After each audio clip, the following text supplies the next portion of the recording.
भाजप शिवसेनेला तिथे कोणी बाहेरचा माणूस घ्यायची गरज नव्हती।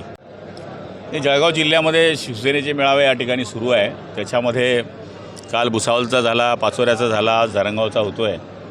त्याच्यामध्ये कार्यकर्त्यांचे मेळावे घेणे, त्यांना सूचना करणे, मार्गदर्शन करणे असं प्राथमिक आमचं काम सुरू आहे।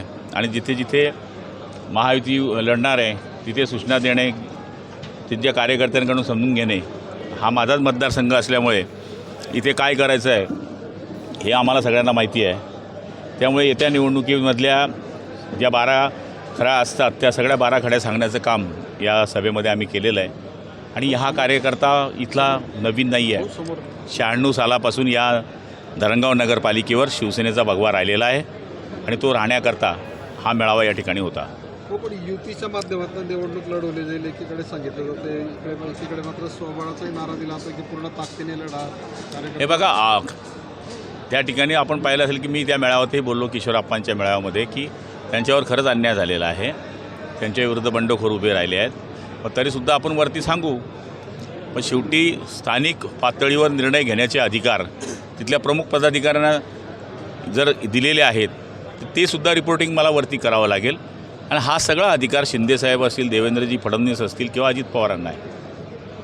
दुसरा एक महत्त्वाचा प्रश्न आहे की रोहित दादा पवारांनी एक वक्तव्य केलेलं आहे किंवा माहितीच्या अधिकारामध्ये एका सामाजिक कार्यकर्त्यांनी गोष्ट समोर आणली की कागदोपत्री काही मंत्र्यांच्या घरांची दुरुस्ती केली गेली आणि त्यावेळेला त्यांनी आवाज उठवला होता, त्यावेळेला तुम्ही विरोध केला होता त्याला।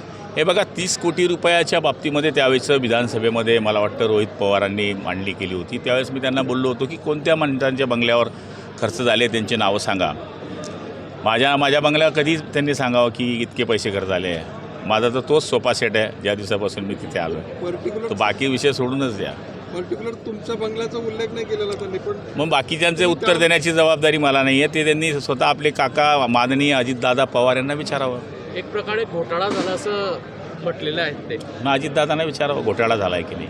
आपण पाचोऱ्यामध्ये सोबळाचं आलं, भुसावळमध्ये आपण म्हटलं की सम्मानजनक जागा जर नाही मिळाल्या तर हे बघा, प्रत्येक तालुक्याची आणि मतदारसंघाची जी सिच्युएशन वेगळी आहे। हा मोठा जिल्हा आहे, 19 नगरपालिका नगरपंचायती आहे, एक महापालिका आहे, या ठिकाणी 15 पंचायत समित्या आहे। त्यामुळे सगळा सार्वजनिक विचार करून हे सगळं रिपोर्टिंग करणं, जिथे जिथे काय स्थिती आहे। आता उद्या अंबळनेरमध्ये नाही होणार युती, एखाद्या दिवशी ते होईल युती, ते मला सगळं वरती सांगावं लागेल। मी खालचं वातावरण पाहून रिपोर्टिंग करणे आणि त्या पद्धतीने जास्तीत जास्त तडजोड कशा होतील महायुतीकरता तो प्रयत्न आम्ही करू। आपल्या मतदारसंघामध्ये काय स्थिती असेल नेमकी? आपल्या मतदारसंघात काय आमच्याकडे तर महायुतीकरता आम्ही लढण्याचा या ठिकाणी पहिलेपासून नारा दिलेला आहे। आम्ही त्या पद्धतीने लढण्याचा प्रयत्न करणार आहोत। कार्यकर्त्यांमध्ये एक चर्चा आहे की प्रताप भाऊंना सुद्धा उमेदवारी दिली जावी। हे बघा, आता साळवा नांदेडमध्ये उमेदवारी सांगतात, तिथे माझे बरेच कार्यकर्ते आहे, किंवा ती युती झाली तर ती जागा भाजपची आहे, मग तिथे आपण का करावं? आहे ना, पाळदी जिल्हा परिषद गट आहे जिथे आम्ही शिवसैनिक निवडून आणू शकतो, किंवा वेट अँड वॉच, त्याच्या नशिबात नसेल, मेहनत केलेली आहे, हे सगळ्या जगाने पाहिलं आहे। पण शेवटी प्रारब्धाशिवाय कोणत्या गोष्टी खोट्या आहे। सिरसोलीमधून देखील मागणी होते ना कार्यकर्ते, सगळीकडून मागणी आहे, पण तिथल्या कार्यकर्त्यावर मी अन्याय करायचा का? तर माझ्या मनाला ते पटत नाही। आमदार प्रकाश सुर्वे यांनी एक वादग्रस्त वक्तव्य केलेले। आमदार प्रकाश सुर्वे यांनी आई बेली तरी चालेल पण मावशी जगली पाहिजे असं प्रकाश सुर्वेने वादग्रस्त वक्तव्य कोणती केलं. मावशी? मला माहीत नाही। मावशी कोण? हिंदी आणि मराठी भाषेवर बोलताना हिंदी त्यांनी मराठी भाषा. मला माहीत नाही ते। खूप किशोरप्पांमुळे तुमची एक अडचण झाली असं वाटतं? मला नाही अडचण होत, गोची झाली असं वाटतं? बिलकुल नाही। मी तर सभेत बोललो की माझ्या काळात सुद्धा एक वेळेस असंच झालं होतं, त्यावेळेस मी मोदी साहेबांच्या सभेत खूप गोंधळ घातला होता। यावेळेस त्यांनी काम केलं ते दिलदारीने, मी म्हणतो त्यांनी काम केलं आहे। हे बघा, जे वस्तुस्थिती आहे ती बोलली पाहिजे, आणि मी तिथे तेही बोललो। पहिले भाषण करताना आपण पहिलंच ऐका की माझ्या मतदारसंघात त्यांनी काम केलं, पण तुमच्या मतदारसंघात केलं नाही हे सगळ्या जिल्ह्याला माहिती आहे। माझी गोची नाही होऊ शकत। पण तुम्ही दुसरीकडे म्हटलंय की बाबा एक मंत्री म्हणून मला मात्र एक समजदारीची भूमिका घ्यावी लागेल। अहो, ज्या तालुक्यांमध्ये युती होणार आहे तिथे मी वाऱ्यावर सोडायचं का कार्यकर्त्यांना? कार्यकर्ते जगला पाहिजे ना, जिथे होण्यासारखं आहे तिथे करू, नाही होण्यासारखी कुस्ती खेळू।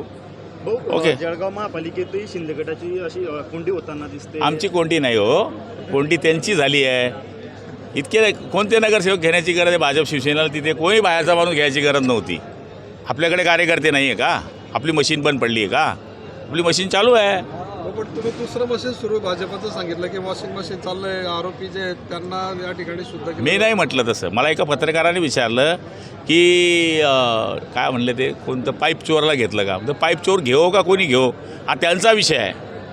कोणत्या पक्षामध्ये कोणाला घ्यावा. आता सलीम कुत्ताचं जे बॅनर फडकवलं गेलं होतं विधानसभेमध्ये की सुधाकर बडगुजर हा सलीम कुत्त्याचा माणूस आहे, आता कुत्ता वाघ गेला तो भाजपमध्ये गेला, असं होतं. त्याला काय करणार. त्यांच्या पक्षाचा विषय आहे तो. त्यांच्या पक्षाने कुत्त्याला घ्यावं का कोणाला घ्यावं, माझ्या पक्षाने बकरीला घ्यावं का म्हशीला घ्यावं हा माझा विषय आहे. चला भाजपमध्ये गेलेला आरोप मुक्त चलो भाजपमध्ये गेल्यावर आरोप बस, अरे, किती